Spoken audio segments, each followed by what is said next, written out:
media engagement is a really important part of public awareness and public education, because you can give 500 speeches over a 2 or 3 year period, but you're really, to a large degree, only talking to the converted if you do that.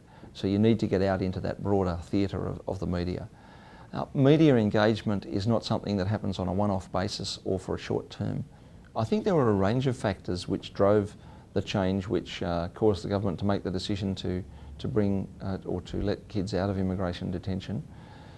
I think the fact of our inquiry occurring, I mean, human rights inquiries in Australia generate a degree of publicity in the media, and of course, because they require visits to detention centres and the obtaining of evidence from the Department of Immigration, they run over a reasonable period of time, and so that story continues to run in the media.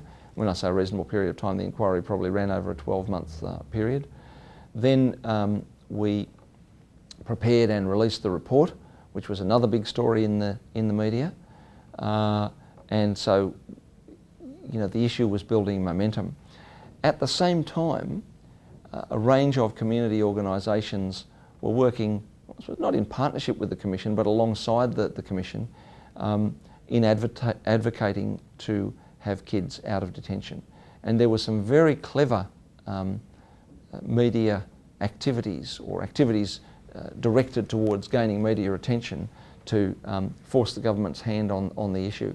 I remember on a number of occasions there were people, important, well-known people in the community who were locked in cages on Bondi Beach or at famous iconic places in Australia for periods of time to demonstrate the impact that it was that detention was having on children.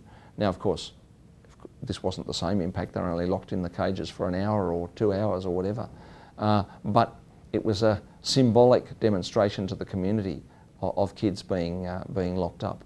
And there were other media events and demonstrations. And finally, I think the political pressure got to the government, and they decided to reverse this very cruel policy that they had. You can bring a lot of pressure. When I say you, I mean the Commission and community groups can bring a lot of pressure on a government in Australia by ensuring that these issues are dealt with in the media. And so one of the strategies of our inquiry, I suppose, was to ensure that the issues received and continued to receive media coverage. And that was also the strategy of the various community organisations. I think media coverage of the inquiry and media coverage of our reports of inspections of immigration detention centres is important for,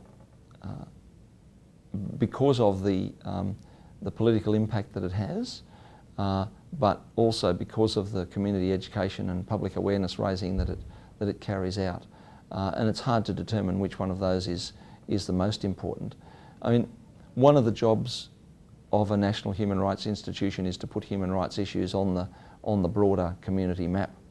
And one of the ways to do that is to publicise the concerns that we have about compliance with our human rights, international human rights obligations.